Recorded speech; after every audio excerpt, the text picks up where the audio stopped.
श्री स्वामी समर्थ. जय जय स्वामी समर्थ. नमस्कार मैत्रिणींनो, स्वागत आहे तुम्हा सर्वांचं पुन्हा एकदा माझ्या या नवीन व्हिडिओमध्ये.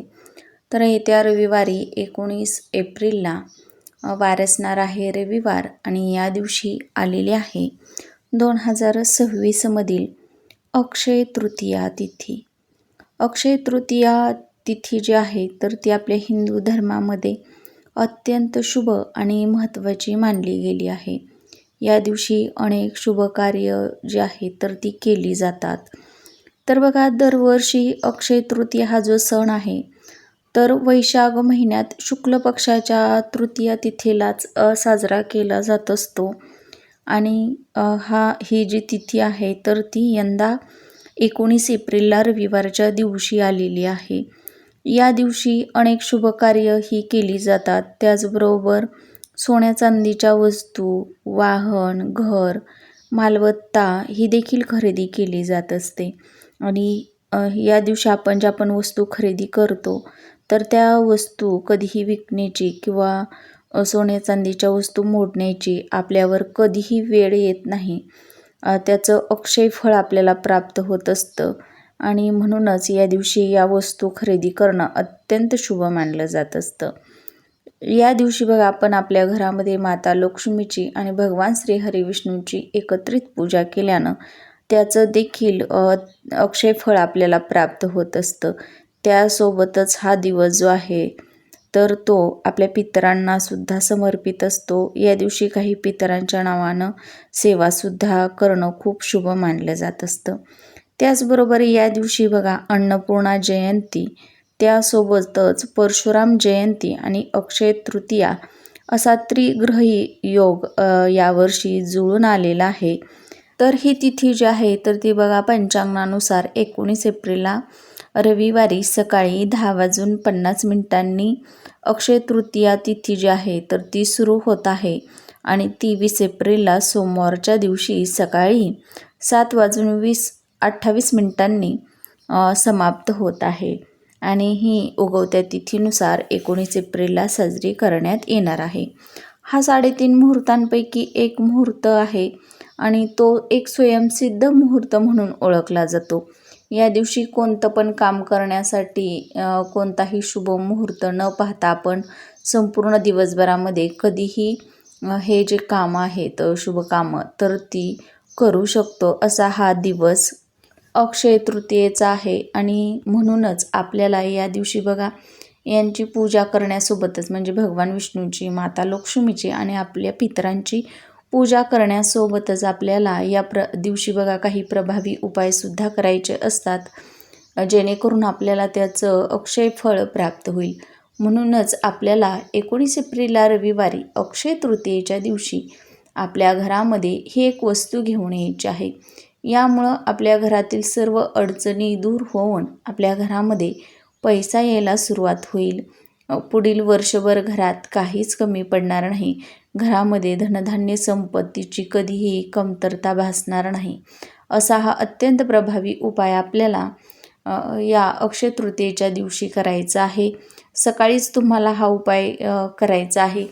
तर हा उपाय बघा, करण्यासाठी आपल्याला कोणती वस्तू आपल्या घरामध्ये घेऊन यायची आहे, कोणत्या वेळेमध्ये आणायची आहे, या वस्तूचं नंतरनं काय करायचं आहे याची संपूर्ण माहिती मी पुढे व्हिडिओमध्ये दिलेली आहे. त्यामुळे तुम्ही हा व्हिडिओ कुठेही स्किप न करता शेवटपर्यंत नक्की पहा. तर बघा, या अक्षय तृतीयेच्या दिवशी आपण जे पण उपाय करतो, सेवा करतो, तर त्याचं निश्चित फळ हे शुभ फळ आपल्याला प्राप्त होत असतं. जर आपल्या घरामध्ये सतत आर्थिक अडचणी येत असतील, आपल्या घरामध्ये कितीही काबाड कष्ट करा, मेहनत करा, तरी देखील पैशाला पैसा लागत नसेल, आपल्याकडे पैसे टिकून राहत नसतील, किंवा आपल्या घरामध्ये लक्ष्मी येते पण ती आलेल्याच मार्गाने निघून जात असते, लक्ष्मी आपल्या घरामध्ये टिकत नसेल, घरामध्ये बघा भरपूर पैसा येतो पण पैसा हा आला की लगेच कोणत्या ना कोणत्या कारणाने आपल्या हातून खर्च होऊन जातो. मग आजारपणात असेल किंवा इतर कोणत्या अडचणी आल्यामुळं असेल, तर बघा कधी कधी असं होतं की आपण भरपूर कष्ट करतो आणि मेहनत पण करत असतो, पण आपल्या कष्टाला, मेहनतीला योग्य मोबदला जो आहे त्याचा मिळत नाही. आपलं नशीब कष्टाला आणि मेहनतीला साथ देत नाही.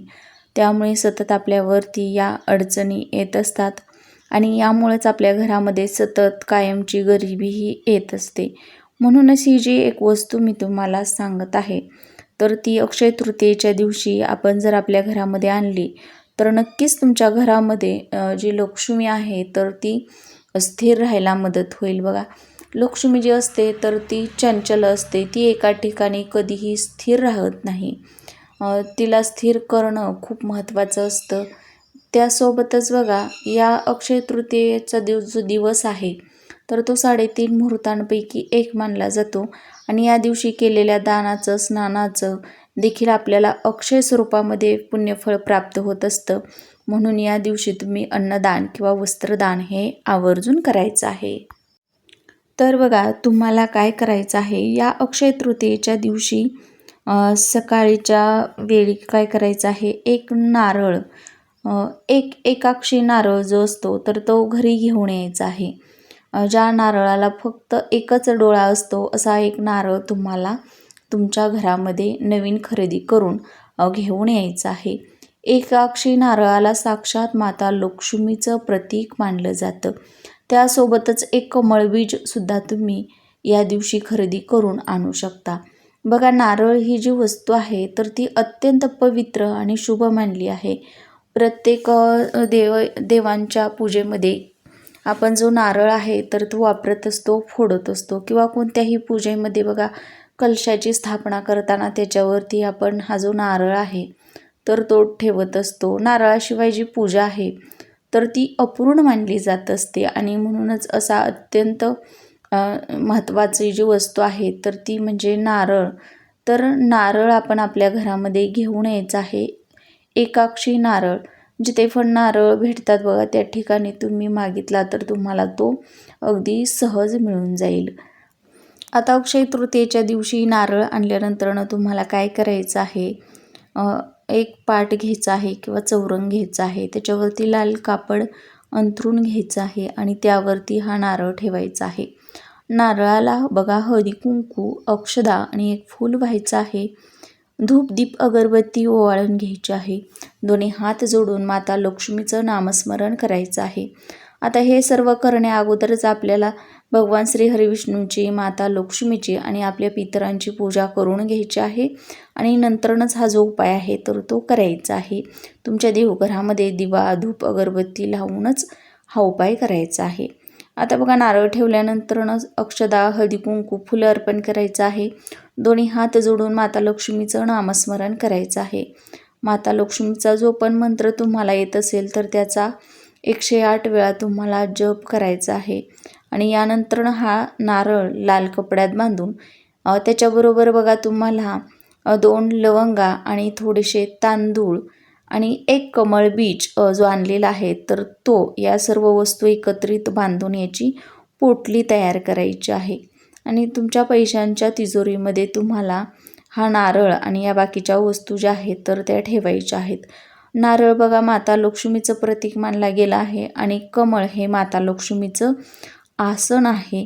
त्या आसनावरती माता लक्ष्मी सदैव विराजमान राहत असतात आणि म्हणून या सर्व वस्तू एकत्रित करून याची एक पोटली बांधून आपल्याला आपल्या पैशांच्या तिजोरीमध्ये ठेवायची आहे.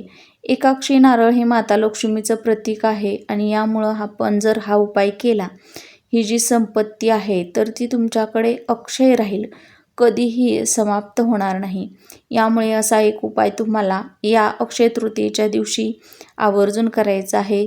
तुमचा व्यवसाय असेल किंवा तुमचं एखादं शॉप असेल, उद्योगधंदा असेल तर त्या ठिकाणी सुद्धा तुम्ही ही जी नारळाची पोटली आहे तर ती व्यवसाय म्हणजे व्यवस्थित चालावा, त्याच्यातून तुम्हाला नफा व्हावा, अशा साठी सुद्धा तुम्ही या नारळाची ही जी पोटली आहे तर ती तुमच्या दुकानामध्ये किंवा व्यवसायाच्या ठिकाणी सुद्धा ठेवू शकता.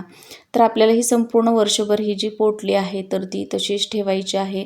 त्यानंतरनं ही विसर्जित करून पुन्हा नव्यानं दुसऱ्या वर्षी अक्षय तृतीयेला तुम्ही अशीच एक पोटली तयार करून या ठिकाणी पैशांच्या तिजोरीमध्ये किंवा व्यवसायाच्या ठिकाणी ठेवू शकता.